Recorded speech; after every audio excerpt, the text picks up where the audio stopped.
Hello there, welcome to another episode of World of Tanks with Ngani Titan. This is kind of stages 5 to 8 of the Needle contract. We're going to start off looking at stage 5. Needed to cause damage that starts a fire, 10,800 XP, receive potential damage equal to my maximum health or more. Panzer 2G or higher tier vehicles, linked higher tier vehicles. Well, I was using the Panzer 2 Lux as my linked higher tier vehicle, and what I'm going to do with the format of these videos is that I'm basically going to show a highlight battle for each section. Now, it took me somewhere in the region of 20 games to complete this particular thing. I had a bulk, I had the XP part of the thing done in maybe about 15 games or so. But the, setting things on fire actually proved to be quite difficult.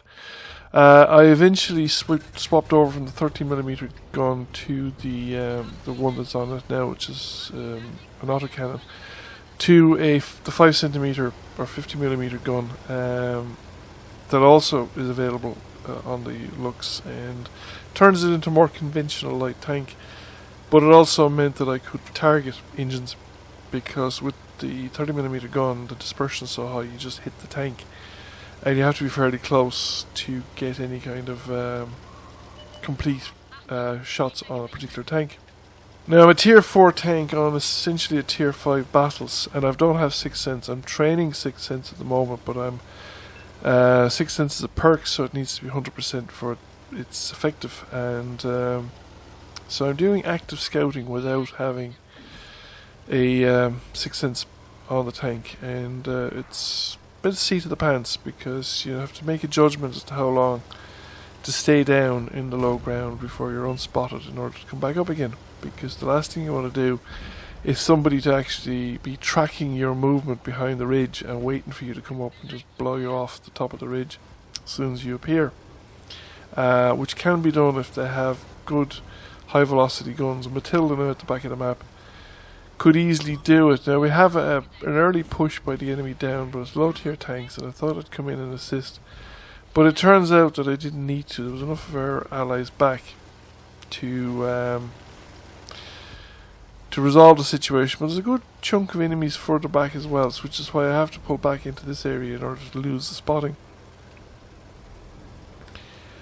Now, we have some heavy tanks over around the village on the middle of the map, but they're not well positioned, in my opinion. They've let them. They're on the wrong side of the railway tracks for the most part,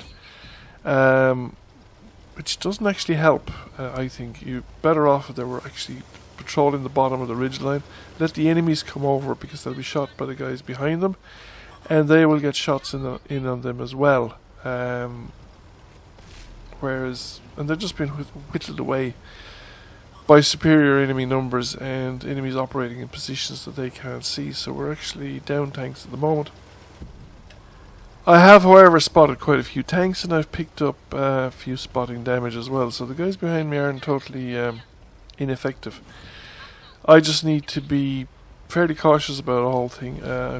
Decided to make a trip into the bowl, got rid of that Valentine, make another trip around the bowl, see if I can light up more tanks. Don't want to stay in the bowl though, because although there has been no light or medium tanks aggressively pushing the ridgeline, so I might be safer in the bowl than I would in other occasions. One of the bigger problems with the bowl is, especially in the early game, is that if you go in there and there are aggressive medium tanks on the ridgeline, they'll just some of them will just YOLO in. They might not survive the experience, but they'll still take you out, and then you're no good to your team. And I'm the only one really doing the scouting gig up here in front. Now, the teammates are pushing in force actually along the western side of the road, so now is the time, I think, to start pushing a bit more aggressively on the scouting department. And we are crawling up the numbers. There's a T1 heavy defender, but nothing has showed up at the rear on this cell in the field, you know, the kind of depression. So I can get up along here, I can spot people the other side of the ridge without being exposed to them, and I can pop over the ridge line on occasion and put a round or two into the T1 heavy. Now, I thought I would do more damage to the T1 heavy than I managed, but still, it's an extra cognitive load for the T1 heavy, because he's now got heavy tanks in front of him, Plus he's got the possibility of a tank popping up beside him and just putting rounds through him pretty much at will. But we're not out of the woods yet. We've lost the tanks in the centre. We've lost whatever on the western side. So the enemy are going to make some progress along there. With the T1 heavy out of the game, I can now come down to the very end. I think that Panzer IV is possibly out of what do you call it? AFK, because he doesn't seem to be reacting to any incoming fire. There goes the enemy artillery, but something very accurate shot me from the other side of the map, and it's an S-35CA, which is a very, very effective French tank destroyer, and unfortunately for me, he took out my engine, and then I didn't really realise that the T-14 was down there, so the T-14 took me out. Now I am skipping bits of the transitions here to just shorten the video a little bit, because I just want to cut out as much as possible so as to make the whole thing viewable and uploadable for me as well, given the restrictions that I have on my upload. But we outnumbered the enemy tanks, so you'd think at this stage that it would be pretty much in the bag, but that S-35CA nearly pulled it off.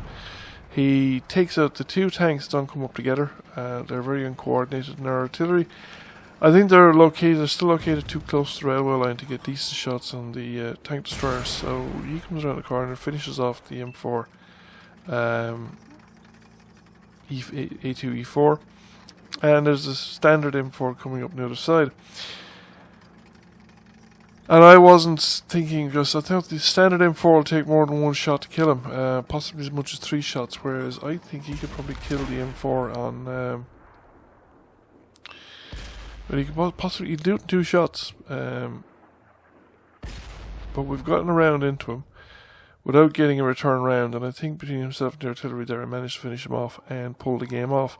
Now that was an early game, so it contributed to, like I said, the hit points were easy enough to accumulate, or the XP was easy enough to accumulate, and of course the received potential damage was, once you were wiped out once, you had done it. I was quite pleased with this game though, because I got a patrol duty and a scout medal. Now scout medals can be easy enough to come by, you just see all the enemy team and die, but that's usually not much good to your team. Patrol medals are actually quite difficult to come by. We did eventually succeed on stage 5 of the Needle contract, and we got on to stage 6. Stage 6 required 19,200 experience and a sniper medal, but we could use any German light tanks or Soviet light tanks, tiers 3 to 10, so that gave us a good selection of tanks to use, and we got through it pretty quickly. I think 16 or 18 games, something along those lines. So we used the Panzer 38T, the C9 BT7A, the LTG, which you're looking at on the main screen, and other tanks including the Panzer II Lux was used, the BTSV, the LTG, which you're looking at on the main screen, Battle in Arctic, where I got the sniper medal, Panzer T15, Panzer III.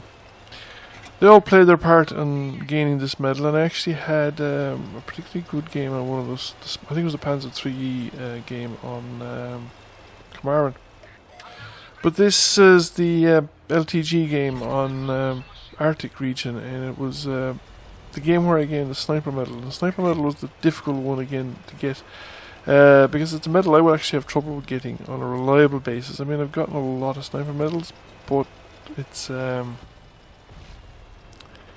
I'm not a great shot, and it's a game that it's a medal that I would have trouble getting, particularly on Russian and German tanks, given that Russian tanks in general are notoriously inaccurate, and the German tanks that I have that are eligible were mostly low tier tanks, so they were also pretty inaccurate. Now this guy went in here on the T71, so I decided I would join him in, get rid of this guy, and be a valuable service to my team. But I also felt that the position to the north was going critical really fast. Now this LTG decides to come in on top of me, and he wants to get rid of me, and he's actually not alone. He's brought a friend. There's a Sherman beside me as well, so I put the LTG between me and the Sherman, and then I can deal with the Sherman, and we get around into him, but removes most of his health, and one of my allies takes him out. There are plentiful people on the map shooting at him, but he's been joined on by an Easy 8 from above there as well. So I went up to help out on this side. Now this tank was coming down as well, but he wasn't actually interested in flanking these guys.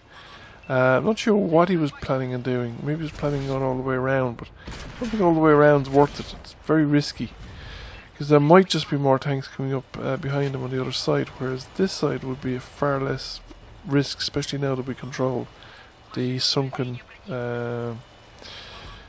road there by the edge of the hill, going down towards the enemy base, where we have another medium tank in where the earlier on, I think it was the Snakebite or a Cromwell variant that went down there to take out the enemy light tank.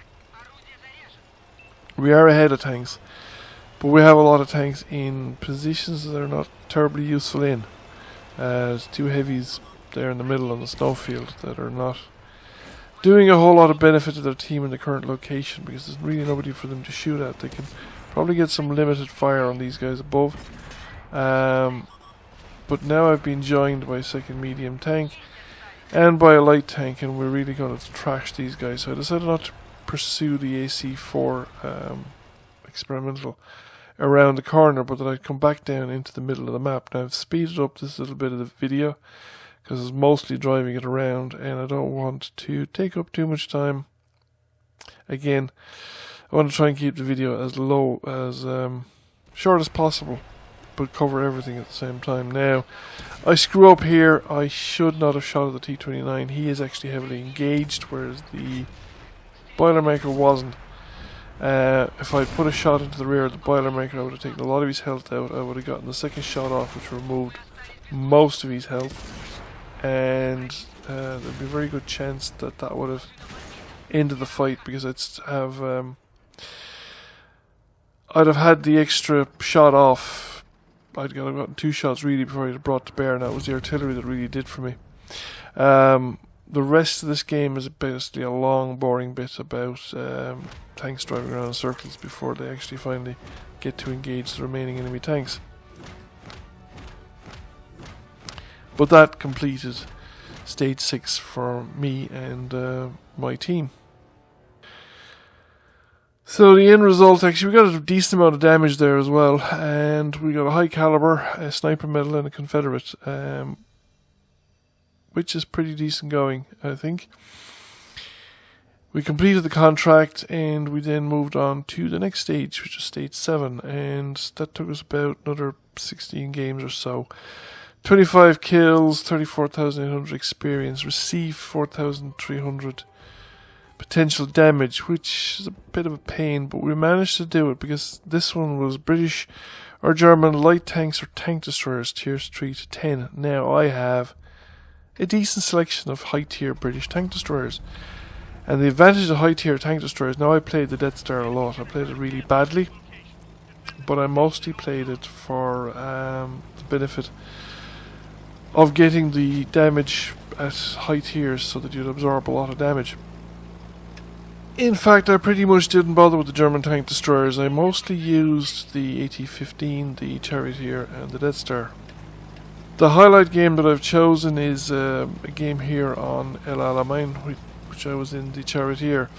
I may have had a game or two in the Nashorn and the Hetzer, but I didn't play them that much. I mostly used the Death Star.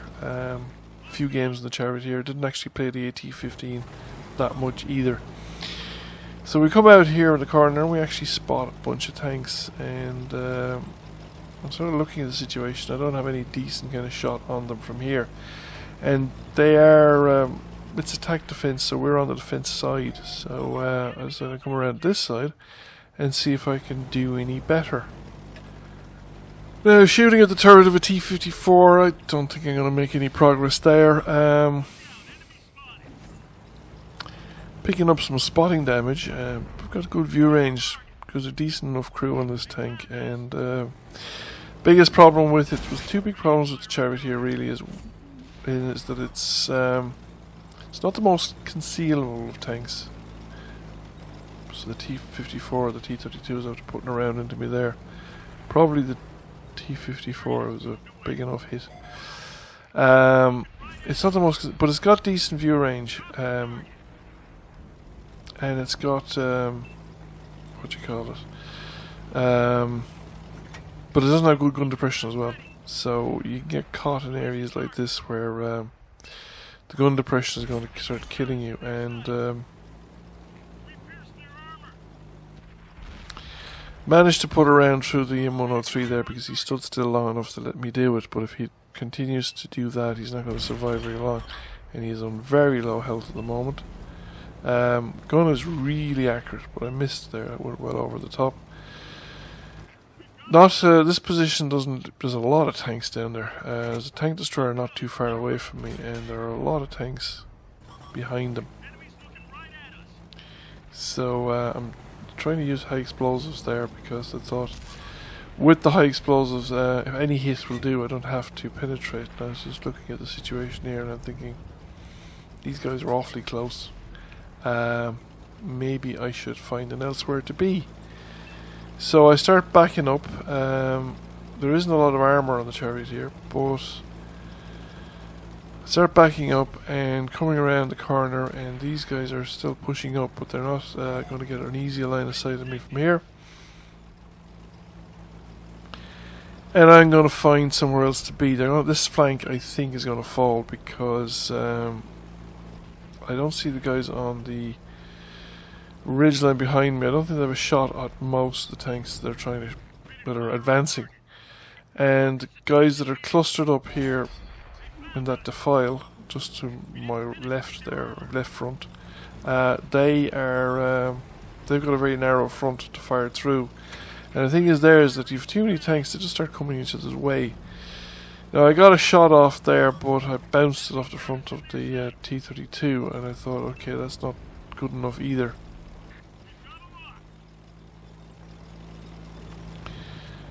And then the T-54 appears on the middle here. He's after taking out the tank destroyer that was above me, which was a T-28, looks like, and it's made this position pretty much untenable for me because he can pop up and put rounds through me anytime he wants. The turret or the turret armor, the armor in this tank isn't going to stop rounds from a T-54. So I am changing position again. And it looks like I'll have to abandon that side of the map, but this side's a bit of trouble as well. And if I can enable our team to win on this side, do anything to help on that matter, that we can come around the rear of that position and make it a bit untenable from there. Now the T-54 is after taking a hit, because that middle position is dangerous. You're vulnerable to being shot at from both sides. And he's probably better off using it as a spotting position rather than an attack position. But I'm looking down here and thinking there aren't many enemies left on this side, and we're actually ahead of the game on tanks. So we can envelop the position of the enemy tanks, then we should be able to get around and break that attack. Fortunately there I didn't total my tank by driving off the edge. Now I suppose if I drove it off full speed I might have survived anyway, but the it's so easy for the tank to take a tumble and just you just finish off the tank and you don't have any tank left. So I'm driving around now, but I can't see this big ball of enemy tanks that was there not too long ago. Now they've pushed in, so I have to actually chase them. And at least one of my allies has got the same idea, and he's ahead of the game. He's in front of me. So I've been now I finally starting to catch up. And yes, you can see the punishment enemy tanks have taken. That T-32 got off pretty lightly there because it just dropped a bit short, and the next one shouldn't be so bad, and we get a decent hit on him. And he then drives around. There's a T10. Barely get the gun depression. Okay, we can do it now. Wait for the round to settle in, and we finish him off. And at this stage, yeah, like I said, I wasn't having great games at this point. I think I was getting a bit frustrated and fed up with the whole thing. That was one of the things about the contract, is that the further you went into it, yeah, the more frustrating it became. Which I suppose is part of what they want. They want you to spend money. They don't want you to grind them out. How much for a particular tier, I don't know. Like I said, I didn't check that side of it out. But we've managed to win. We've actually managed to hold the flank and win the game handily enough. And there's one remaining enemy tank, and he's not down this side of the map. He must be still hanging out there on the western side of the map. So, yeah, this stage wasn't a difficult stage by any means. But the last stage, stage 8, was a massive chore. It took me a lot of games. I think it'll be close on 60 games. And it was a huge chore. It was just grinding experience constantly. Fortunate thing was that I was able to use high tier tanks, and I had a good selection of tanks to do it with. Now I was kind of expecting him to come around here to be retreating from the attack, and he does actually come around. I thought he was going to come after me more aggressively than that, but he took his time. Takes me out, but I managed to get another hit in, which pulled me up, I think, on the damage point potential, and he was gone after that. So I probably got an assistance damage out of that one as well.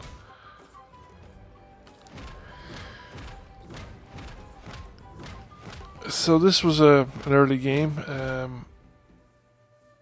I had a lot more games after this before I completed the whole thing, but I did over 2k damage, 1800 assistance damage, got a second class mastery, and that completed that stage of the contract. 64,800 experience required to do it, and I think any tier 4 British, American, Soviet light tank or tank destroyer could be used. So I got all of the above involved, including the Nashorn, which I had a good game on Kitimat, and the Hetzer had its chance as well. And I used the ISU 152 for a couple of games, as well as the British tank destroyers that I've already shown in the game. This is one of the highlight battles really on the Kitimat battle with the Nashorn, is on the final stage, completing the final stage. But like I said, the final stage really was a chore, because it was just an XP grind to get out all that experience, and I suppose I was quicker than most in the sense that I had a decent amount of tanks that I could get daily doubles and take advantage of that sort of stuff. If you'd only a couple of tanks to do it in, it could be pretty painful grind, like, you know, particularly if you didn't have a high tier tank to do it. I personally think that, in hindsight, going after these mercenary contracts without high tier tanks to fulfill the stuff is actually, there's going to be more trouble than it's worth. Initially I decided we're going to go through the defile here, and I'm going to defend the eastern side of the map. Kitimat is Serene Coast, pretty much identical on all respects except for that grey block in the middle and the beige block above it. The village in the middle is completely reworked. It's kind of a factory complex with pipes and various other things, and it, as you can see, it lies kind of the corridors are east-west in it, so it does provide more protection for tanks that go in there. I'm not sure if it's a useful place to go into. Maybe part of the upper bit can be, but I don't think it's that much more useful, because again the lanes of fire don't quite work out. You